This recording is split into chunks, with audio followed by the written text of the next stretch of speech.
Ils ont essayé de donner un bonbon à une plante carnivore et le résultat a impressionné tout le monde.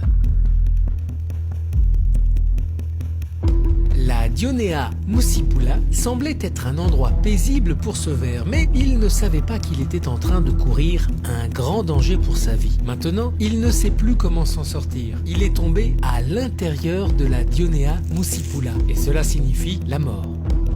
Mais la chance est finalement de son côté, car grâce à son corps allongé, il peut finalement s'échapper et rester en vie pour le raconter. Mais bien sûr, ce ver est une exception chanceuse, car la majorité des insectes qui se retrouvent près de cette plante carnivore se sentent attirés par elle et finissent par être digérés entièrement.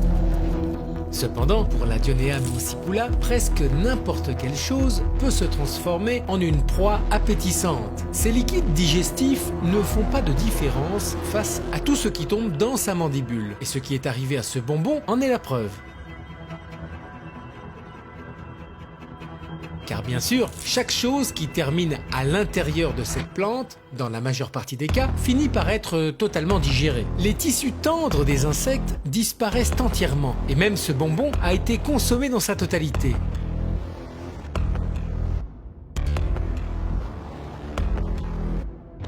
Les plantes carnivores sont devenues une des prédatrices d'insectes les plus importantes du monde. Cependant, il existe aussi des animaux qui se chargent de leur voler leur proie, car ils profitent du fait que beaucoup de ces petits êtres vivants restent coincés à la base de la mandibule des plantes. Et comme elles n'arrivent pas à l'enfermer entièrement, il reste accessible et sans défense pour être dévoré par d'autres prédateurs. Mais la Dionea muscipula n'est pas la seule plante carnivore qui existe dans la flore sauvage. En fait, on peut même rencontrer des espèces encore plus surprenantes et qui font trembler de peur des animaux bien plus grands que seulement les petits insectes. I guess this one contains 2 or 3 pints of liquid. It's so big that it catches not just insects, but even small rodents. And one was recorded that had in it the body of a drowned rat.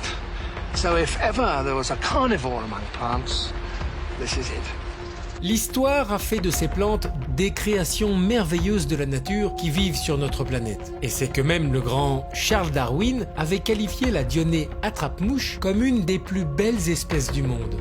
Mais en plus d'être de belles plantes, elles se différencient aussi du reste de la flore commune. El fin de esta alimentación es que ellas, como viven en pobres suelos en vitamina y en nitrógeno, cuando ellas capturan su insecto, ellas transforman ese insecto en lo que les hace falta en su tierra. Plants, to grow properly, need sunlight and water and minerals and nutrients which they get from the soil. But in some parts of the world, in swamps and bogs for example, there are very few minerals and nutrients in the soil. So plants have to get those things from somewhere else, and they get them from the bodies of dead animals. Ce qui est sûr, c'est que la faune et la flore sont très surprenantes dans chaque aspect qui les caractérise. Et ces plantes carnivores sont une belle démonstration que même ce qui, d'apparence, semble très inoffensif, peut en fait arriver à mettre fin à la vie d'un être vivant.